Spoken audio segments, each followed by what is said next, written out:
minimumda olsa dinə hörməti saxla, axırda dinin güclənəcək, imanın güclənəcək. Eybi yoxdur, nəfs səni aldadır, nəfs səni aldadır. Amma üzrxahlıq budur ki, hörmətsizlik eləmirəm Allah sənə, bacarmıram sadəcə. Üzrxahlıq budur. İlahi, bunu hörmətsizliyə yazmaya, mən sadəcə bacarmıram.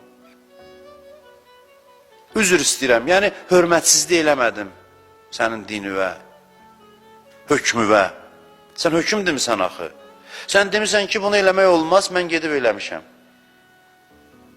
Üzrxahlıq nədir? Yəni ki, xahiş edirəm bunu hörmətsizlik kimi qəbul eləmə, üzr istəyirəm. Allah rəhəmlidir, iki gözləntisi var bəndəsindən. Bir, nemət verdi, təşəkkür elə. Günah elədin, dinən qələt eləmişəm. İki dənə şey. Allahın iki gözləntisi var insanla. Nemətə görə təşəkkür elə, bu özü bir hörmətdir. Çox sağ ol deyirsən. Günah da elədin, istiğfar elə, dinən üzr istəyirəm.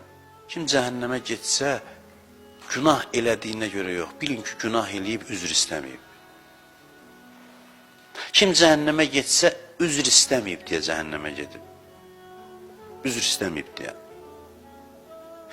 Cəhənnəm günahkarların yeri deyil. Cəhənnəm üzr istəməyən günahkarların yeridir. Günahkardan bircə üzr istənilirdi ki, üzr istə. O da sındırmaq üçün yox, ədəb göstər, hörmətli ilə ilahi hökmə hörmət edirəm.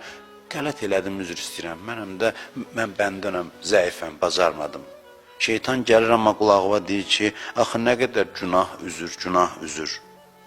Mənası yoxdur da, bəsdir. Nə qədər üzr istəyəcəksən? And verirəm bu Ramazan ayına qulaq asmayın şeytana.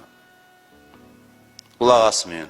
Şeytanın sözüdür. Nə qədər günah sonra üzür, şeytanın sözüdür. Bəli, özün o sözü deyə bilərsən, ged Allahın qapısına, dinən ki, nə qədər olar, eyni günah, eyni üzür, nə qədər olar, yorulmuşam nəfsimin əlindən, amma yenə də ilahi sənə pənah gətirmişəm, və bunu deyim, sənə pənah gətirmişəm, yenə də səndən başqa qaçacaq yerim yoxdur, səni qoyum hara gedim. Bəli, şeytan mənə deyir, nə qədər olar günah, eyni günahdan tövbə, da bəsdir tövbə elədir, mən onun sözünə qulaq asmıram. Amma gəlib oturmuşam sənin hüzurunda, mən də deyirəm, ilahi yorulmuşam nəfsimin əlindən, nə qədər olar eyni günahdan, eyni tövbə. Amma yenə də sən əlimdən tut. Allah əmrinə ən minimum hörmət tövbədir, üzrxahlıqdır, üzr istəməkdir.